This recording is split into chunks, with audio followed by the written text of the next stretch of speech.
अस्सलामुअलैकुम जो फैमिली, उम्मीद है आप तमाम लोग खैरियत से होंगे, अपने अपने घरों में खुश और खुशहाल होंगे। तो वेलकम करती हूँ आपको शमून फैमिली व्लॉग में। तो गाइस, इससे लेकर अब तक किसी भी तरह की कोई वीडियो अपलोड नहीं हुई थी मेरे चैनल पे किसी भी खास टॉपिक को लेकर, क्योंकि इतनी ज़्यादा कराची में गर्मी थी, किसी भी तरह की वीडियो बनाना या कुछ और करना कुछ भी समझ में नहीं आ रहा था। इतनी ज़्यादा गर्मी थी, उसमें घर देखना, और आपको पता है कि इसके साथ साथ बच्चों की समर वेकेशन हुई हुई है, बच्चे घर पे हैं, तो कभी ट्यूशन का ऑफ, कभी सिपारे का ऑफ, तो जिसकी वजह से जो है बच्चे देखना, घर देखना, और बस इन्हीं चीज़ों में जो है वो दिन गुजरे हैं। और आज मौसम थोड़ा बेहतर है कराची का, और काफ़ी अच्छी ठंडी हवाएं चल रही हैं, तो इस मौसम की वजह से हिम्मत आई है, एनर्जी आई कि चलें आज थोड़ा सा ब्लॉग बनाते हैं।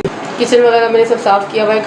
खाने में मैंने आज दाल बनाई है, क्योंकि काफ़ी दिन से गोश्त की चीज़ें बन रही हैं जब से ईद स्टार्ट हुई है, तो ठीक से खाना खा ही नहीं पा रहे हैं। जिस दिन से ईद आई है और गोश्त की डिशेज़ बन रही हैं, तो बच्चों ने बहुत ही मुझे परेशान किया हुआ है। कभी बाहर से कब से आ रहा है, कभी बाहर ले जाके इनको खिलाना पड़ रहा है, कभी कुछ। तो मैंने चिकन मंगवा के उनके लिए रखा है, तो दोपहर में उनके लिए चिकन का कुछ बनाती हूँ, और रात में जब हस्बैंड आते हैं तो उनके लिए फिर मैं दूसरा वो सालन बनाती हूँ। तो मैंने सिंपल सी दाल बनाई है अभी दोपहर में, और अब रात में मैं दाल के साथ चावल वगैरह को बॉइल कर लूँगी। और बच्चों के लिए उनके पापा जो है वो कुछ ना कुछ बाहर से लेकर आएंगे, क्योंकि बच्चे दोपहर का बना हुआ रात में बिल्कुल भी नहीं खाते हैं। कि सफाई वगैरह मैंने की है, किचन मैंने बिल्कुल नीट एंड क्लीन किया हुआ है। उसके बाद जो है मैंने किचन साफ़ किया, खाना बनाया, रूम वगैरह अपना साफ़ किया, सफाई की। ये छोटा सा लाउंज है, तो घर की सारी सफाई मुकम्मल की। और ये जो रूम है, ये कहने को तो ड्राइंग रूम है, लेकिन मैं तो उसको रफ़ रूम ही कहती हूँ। तो यहाँ पे बच्चे इस वक्त कंप्यूटर देख रहे हैं, कोई वीडियो में आना नहीं चाह रहे। तो ये एक ही विंडो है, यहाँ पे कपड़े धो तक देखें।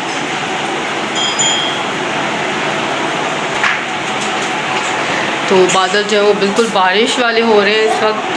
तकरीबन ऐसे बिल्कुल लग रहा है कि बारिश आने वाली है, लेकिन बस मौसम बहुत अच्छा और खूबसूरत हो रहा है। बस इसी तरह से लाइफ अभी चल रही है। जब तक गर्मियाँ हैं तो बहुत ज़्यादा मुश्किल है। मैंने सोचा चलें आज भी छोटा सा ब्लॉग बना देती हूँ, अपनी यूट्यूब फैमिली से कनेक्ट हो जाती हूँ, उनसे कुछ बातें कर लेती हूँ। और दुआ करें कराची वाले की गर्मी जो है वो थोड़ी सी कम हो जाए, बारिश हो जाए, मौसम कराची का अच्छा हो जाए, तो इंशाल्लाह फिर करम पे रहमत वाली बारिश बरसाएँ, जो किसी के लिए नुकसान का बायस ना बने, और गर्मी जो है वो कम हो जाए। और तमाम लोगों के पिछले दिनों की गर्मी से बहुत सारे लोगों की जानें भी गई हैं कराची में, आपको मालूम होगा। इतना टेम्परेचर ज़्यादा था कि दुआ है कि गर्मी जो है वो कम हो जाए और मौसम नॉर्मल हो जाए, ताकि कराची में बारिश हो जाए, गर्मी कम हो जाए, तक और तमाम लोगों के लिए ताकि आसानी हो जाए, बेहतरी हो जाए। तो जनाब, ये था आज का छोटा सा व्लॉग। कुछ ख़ास नहीं था, लेकिन चले मैं आप लोगों से कनेक्ट होने के लिए मैंने फिर भी हिम्मत की, क्योंकि आज मौसम थोड़ा बेहतर था, तो वीडियो बना ली मैंने आप लोगों से कनेक्ट होने के लिए। वीडियो की सबसे जो ज़रूरी बात है वो ये है कि आपने दुरूद पाक पढ़ना बिल्कुल नहीं भूलना है। अपनी लाइफ में डेली कम से कम एक तस्बीह दुरूद पाक की आपने लाजमी पढ़नी है।